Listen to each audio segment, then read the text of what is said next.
Comprendre et utiliser les niveaux de conscience avec notre audience, ça peut transformer radicalement ta manière de voir toutes tes communications, y compris avec ton podcast. Et peut-être que tu te sens frustré au moment où on se parle parce que tout ce que tu mets en ligne, ben, ça ne résonne pas nécessairement beaucoup avec ton audience.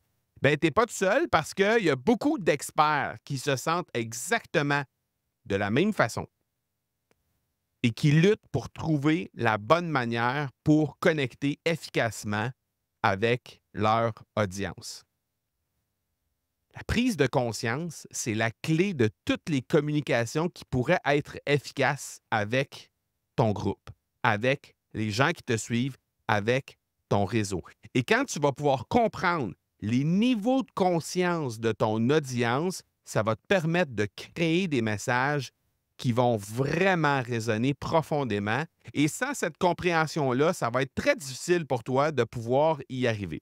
Donc aujourd'hui, mon défi, qui n'en est pas un si grand, tu vas voir, avec quelques exemples précis, tu vas voir à quel point c'est clair et limpide comment tu dois absolument faire une réflexion pour découvrir les différents niveaux de conscience de tes auditeurs, des gens de ton réseau et de tes prospects, de tes futurs clients possiblement.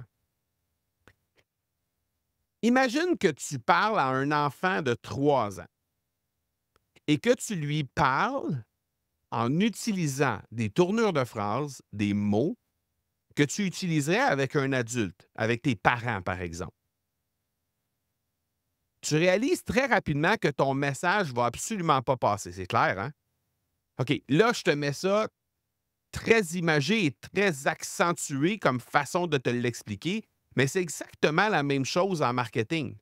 Si tu n'adaptes pas ton discours à la conscience et à l'expérience des gens qui vont t'écouter ou qui vont prendre conscience de ton message, ben c'est comme si tu parlais à un enfant de 3 ans comme tu parles à un adulte. Alors, ce n'est pas une question de infantiliser notre audience, sauf que clairement, si c'est toi qui anime le podcast, si c'est toi vers, les gens, vers qui les gens se tournent pour se, se voir montrer un chemin pour se transformer, ben c'est que tu as plus d'expérience et de connaissances que les gens qui t'écoutent. Alors, c'est pas vrai juste dans une situation de enfant versus adulte. Je te donne un exemple plus précis qui s'est produit pour moi il y a quelques jours à peine.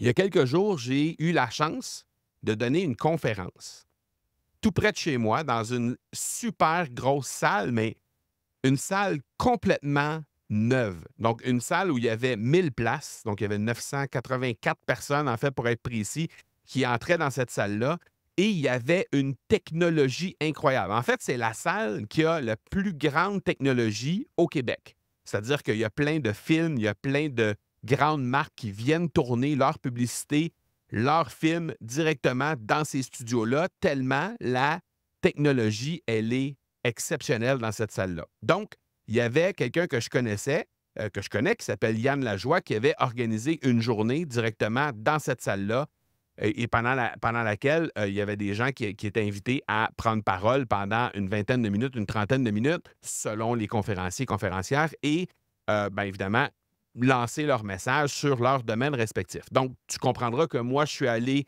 sur cette scène-là pour donner un message en lien avec le podcast, pour démontrer aux gens à quel point le podcast était important dans leur communication et à quel point il y avait une opportunité à saisir à ce moment-là. Bon, comme c'est tout près de chez moi et que peut-être tu l'as déjà capté dans un ancien épisode de podcast, mais j'ai pas nécessairement parlé énormément dans les premières années du moins de l'Académie du podcast de ce que je faisais avec mes proches.